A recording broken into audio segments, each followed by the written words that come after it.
C'est donc la fête de l'âne et du cheval percheron ici à l'Arche de la Nature. Je ne vous le présente plus, vous le connaissez par cœur, Cédric Le Breton. Bonjour Olivier. Ça va? Très bien. Ils sont nombreux aujourd'hui. Oui, il y a une quantité d'ânes, plus d'une vingtaine d'ânes sur l'après-midi. Et puis pareil pour au niveau des chevaux percherons, là on arrive à une trentaine de chevaux.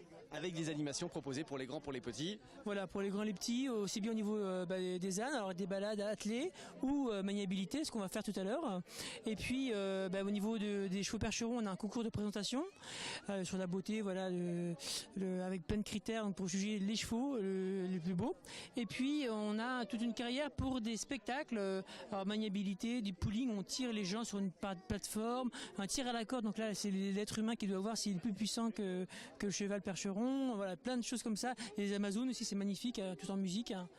On va aller voir ça, on commence par quoi alors? On va commencer par les Amis de Cadichon, c'est une association qui s'occupe des ânes, de la promotion des ânes, et on va voir le président, monsieur Sébert. Qui est en train de bouger la barrière, voilà. Parce que c'est ici que ça va se passer. Voilà. Bonjour monsieur le président. Bonjour. On arrive, ce sont les préparatifs, parce qu'on est plus tôt aujourd'hui que d'habitude quand on vient à l'Arche, donc du coup les gens arrivent progressivement. Et vous mettez tout en place? Oui, on l'a installé depuis ce matin, et là donc on va être opérationnel dans les minutes qui suivent. Et ben on va tester nous-mêmes. Alors on peut commander un âne, c'est ça? Oui, on peut choisir un âne. Ouais.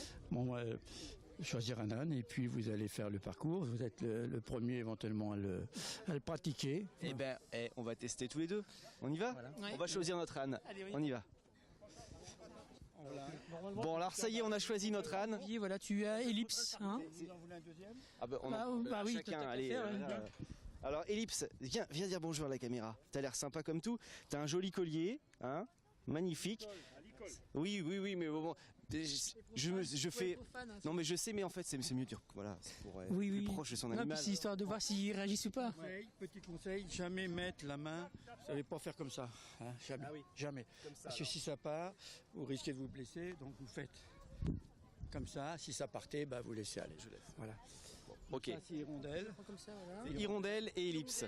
Ellipse. D'accord. Donc attendez, là, je vais vous retirer. L'icole, hein. Oui, oui. Bon, ils ont mangé, t'as vérifié? Je sais pas là s'il va avancer. Alors, ensuite. Le démarrage, c'est là. On va au démarrage. Allez, Ellipse. Allez, viens. Pour l'instant, ils sont cool, hein. Ça va. Oui. Quand ils sont au travail, ils travaillent. Ah d'accord, on va laisser manger. D'accord. Donc là, le but de la manœuvre, c'est d'ouvrir et faire passer l'âne en même temps. Par contre, on n'y va pas ensemble, on suit. Vous suivez. On se suit. Bon. Donc vous ouvrez là, ici, au tendeur. Oui. Vous faites un N'oublie pas. Hein. Allez, viens, Ellipse. Allez, vas-y. Roule ma poule. Voilà. Je te laisse refermer. C'est un beau tandem. Voilà. Bon, on est bien comme ça. Ouais. Elle est maintenant. Ensuite, vous pouvez passer par là. Ouais. Donc, vous faire le tour. Par là-bas, par l'extérieur. Donc, il doit passer sur le rondin. Non, vous faites le tour. Ah, d'accord. Voilà. Là, vous faire le tour. Vous revenez. Pour l'instant, ça se passe très bien. Ellipse est en pleine forme. Là, ici, maintenant, vous allez passer sur le rondin. Carrément dessus. Ouais, dans le milieu. Normalement, elle doit passer. Allez, Ellipse. Si elle passe, vous passez devant. D'accord. Allez, suis-moi. Attention à la marche. Vous voyez, ça n'a pas l'air d'être un peu... Non, ça a l'air bien. Hein. Donc on peut travailler facilement avec les ânes comme ça sans aucun problème. Il y a un problème d'éducation, il faut commencer tôt, répéter, et puis ça le fait. Bon, là, il faut passer dessous. Vous voyez que même sous un portique... On peut manger. Non, Ellipse, t'as déjà mangé. Vous allez pouvoir passer le pont. D'accord. Bon, ça roule? Ça va bien? Alors Ellipse, on va passer sur le pont, attention. Voilà. Mais t'es bien mon pépère. Bon, tranquille cette petite balade. On va retourner par là. Ah. Allez, on passe par là. Bon, Samuel derrière la caméra n'a pas d'âne, lui. La prochaine fois. Ouais, la prochaine fois on le fera dessus. Il ralentit un peu, hein. Il est un peu fatigué. On va passer par le milieu. Par là. Elle n'a pas encore fait. Hein. Elle a pas fait. Allez, viens, Ellipse. On va tester. Donc c'est quand même pas si mal. Ah, c'est pas mal. Ah, là. Ah oui, ça se passe bien. vous avez fait le baptême. Là, vous avez fait le baptême. Et là, maintenant, vous faites ce qu'on appelle une serpentine. Vous passez entre les... D'accord.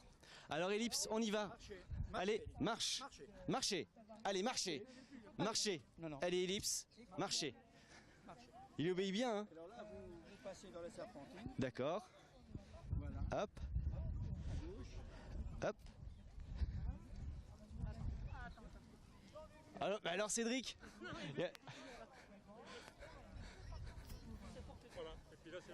Et on a gagné.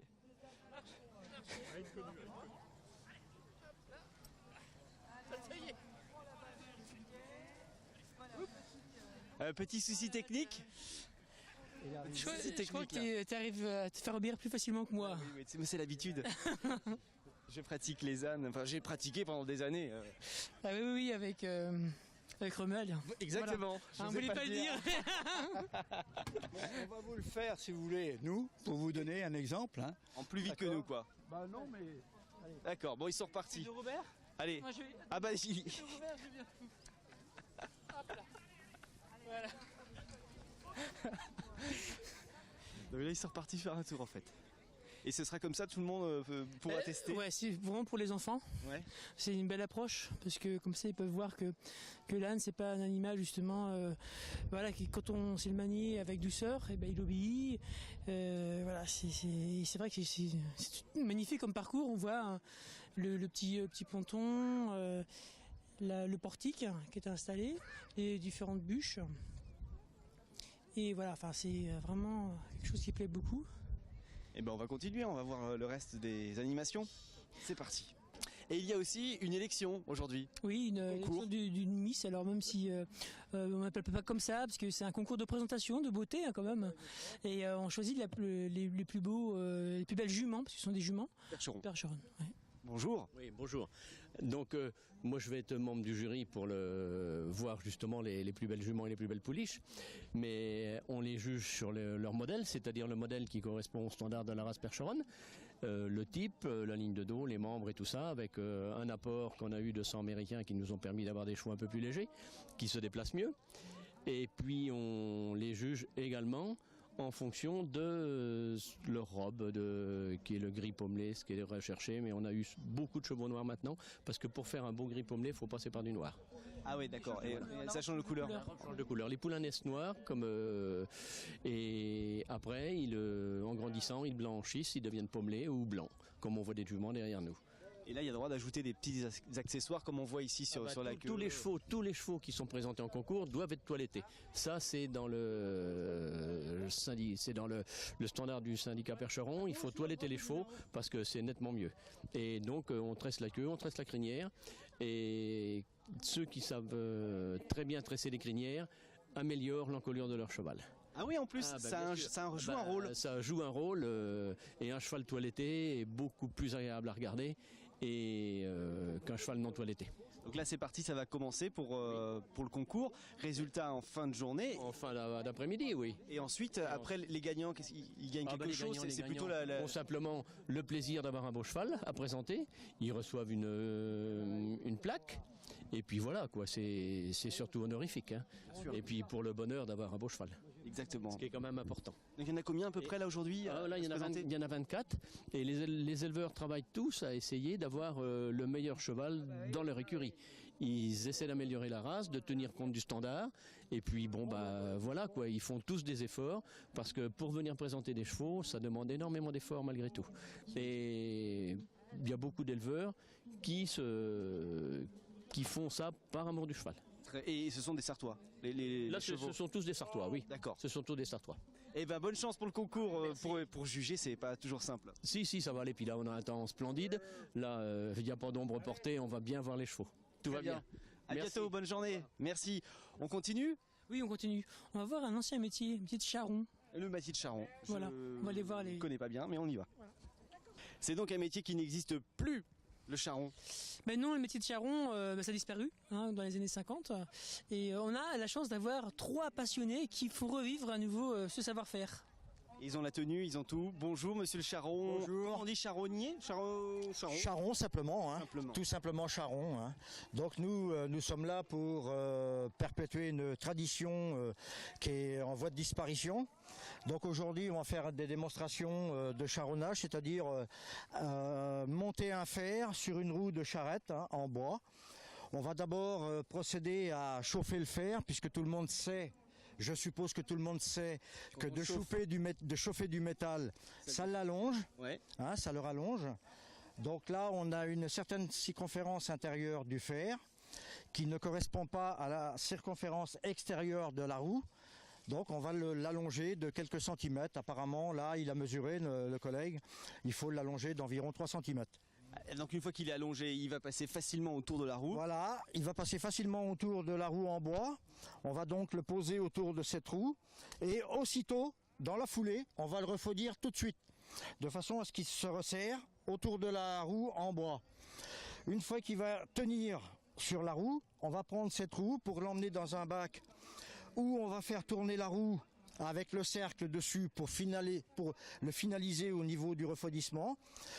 Et on va l'ajuster le fer, parce que forcément le fer il est un petit peu moins large par rapport à la roue en bois. Donc on va essayer de bien le centrer.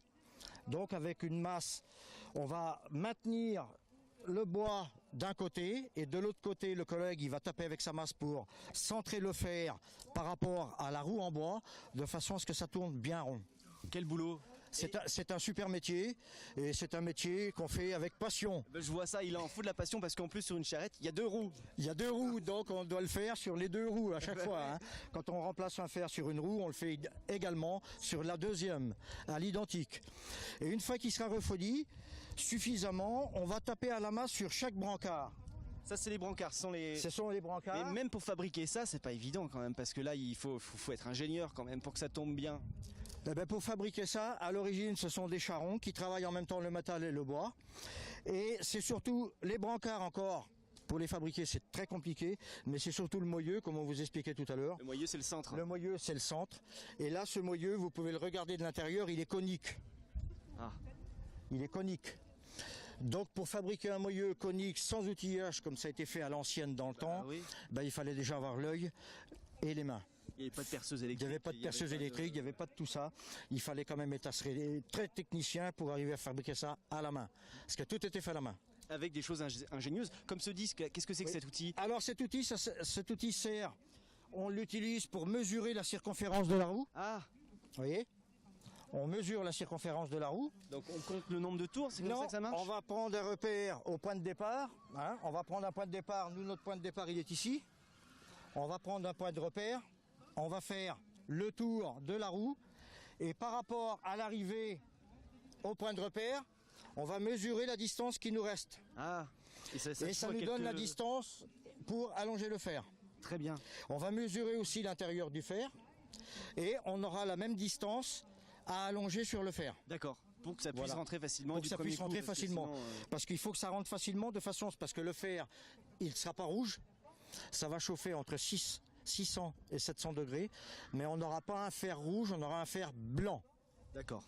Une fois qu'il sera bien chaud, suffisamment, on a une technique pour savoir s'il est bien chaud, on va le poser sur la roue en bois, mais il faut qu'il rentre facilement. Ok. Ça veut dire que normalement, il va avoir, on va dire, pour passer le petit doigt entre la roue en bois et le fer, de chaque côté. Pardon. Eh ben non, mais ça gêne aussi une caméra. Je sais pas pourquoi je me traballe toujours avec une caméra. Et donc la technique pour savoir si c'est bien chaud, on met le doigt dessus. Non, Non. on a notre appareil. Non, c'est pas ça. Ça aurait pu. Ah, ça aurait pu être ça, hein, après. C'est pas ça du tout. Non, bah ouais. On a ce petit morceau de bois qui est sur notre appareil là, ici ça c'est une fourche. Hein. Ouais. C'est quand ça chauffe ici, on peut pas approcher du feu. Donc ce petit morceau de bois, on va le passer sur le fer. Quand le bois il va être brûlé, on va le passer comme ça sur le fer. Et si ça brûle? Et si on a une belle trace noire, ça veut dire que notre fer est blanc. Il est bon à poser. Très bien. Et comment vous le soulevez après? Alors après, on va le prendre avec des pinces. Tous les trois, nous avons chacun notre pince. Ah oui. Ça permet de soulever. Il faut être à 3 quoi, évidemment. Il faut être à 3, Ouais. parce que c'est très lourd. Hein. Ouais, C'est très lourd. On prend notre fer sur notre roue. Et on a le chef qui est là avec son sifflet. Au coup de sifflet, on lève tous les trois ensemble. Et on emmène notre fer sur la roue. Voyons.